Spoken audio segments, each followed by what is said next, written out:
Welcome to the word for today.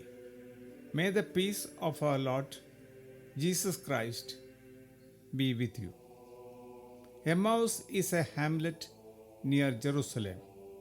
The story tells us how Jesus revealed himself after his resurrection to two disciples, Cleopas and his companion, on their way to Emmaus. The disciples' behavior and cognitions indicate the mindset of all the disciples following the death of Jesus. The two disciples were utterly disappointed and discouraged.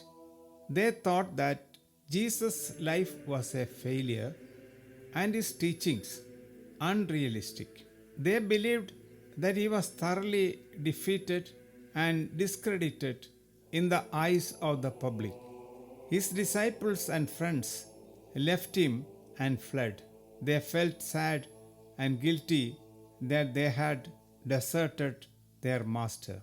They were also fear stricken and hence running away from Jerusalem. They wished to forget Jesus and get back to their routine life. The warmth of one's home and company of dear ones help to deal with disappointments and depression. The Emmaus disciples seem to be less afraid than the apostles. They are walking on the street and are not afraid to talk to the stranger about their relationship to Jesus. We all need to find someone with whom we can walk and talk with in moments of distress. We need someone to clarify our feelings and thoughts and empower us for a change. They're happy to find a stranger to open up their hearts in trust. They're happy that the stranger is willing to listen and guide them in their feelings of sadness and disappointments. They're happy the stranger is well versed in the scriptures and very friendly and warm at heart. To the stranger, they said, "We were hoping that he was the one who would set Israel free." People often have their own motivation in following a leader.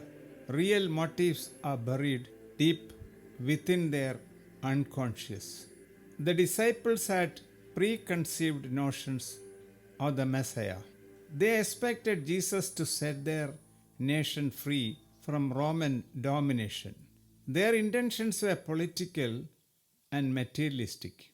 They were interested in the sharing of power and privileges.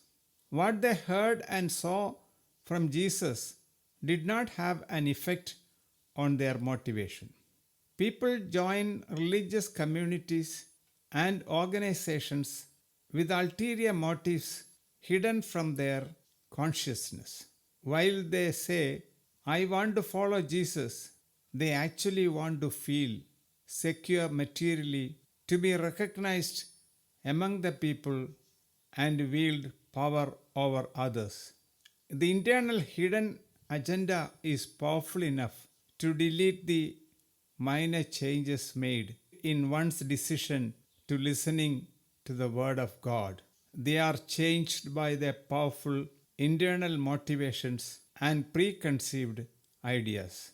This process is visible in the behavior of the disciples at the moments of passion and death of Christ. They never believed in resurrection. They shared the views of Sadducees. Sadducees never believed in the resurrection and angels. The two disciples are unable to accept the report of women. Women were not accepted as authentic witnesses in their community. The story of the empty tomb was confusing to them. It did not help them to accept that Jesus was raised from the dead. Jesus, then opening the scriptures to them, began to put into perspective the true meaning of the Messiah. he explained to them in detail the richness of the scripture. Custom requires them to invite Jesus to dinner, and custom requires Jesus to decline unless they insist. When Jesus signaled that he was going further, they urged him to stay with them. He stayed with them and ate with them. It was evening time. It was the time of the evening prayer.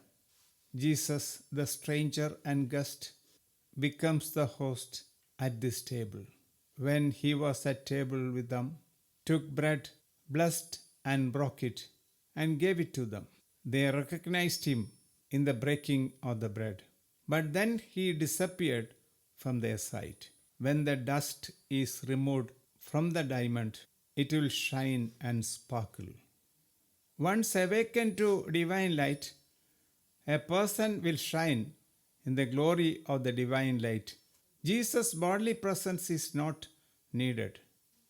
His light will burn in the sanctuary of their inner consciousness. Later, the disciples recalled that their hearts were burning as Jesus explained the scriptures to them. The Emmaus disciples acknowledge, were not our hearts burning within us while he was talking to us on the road? While he was opening the scriptures to us, they had a new understanding of scripture. They recognized the meaning of the crucifixion and the resurrection. It was an awakening. They were beginning to experience interiorly the grace of the resurrection. The risen Christ was awakening within them, enabling them to see the events of the past few days. The Word was made flesh to them for the first time. It was made possible by Jesus Himself. This recognition is thus a gift of God. They immediately turned around and went back to Jerusalem. The big news has to be broken at Jerusalem.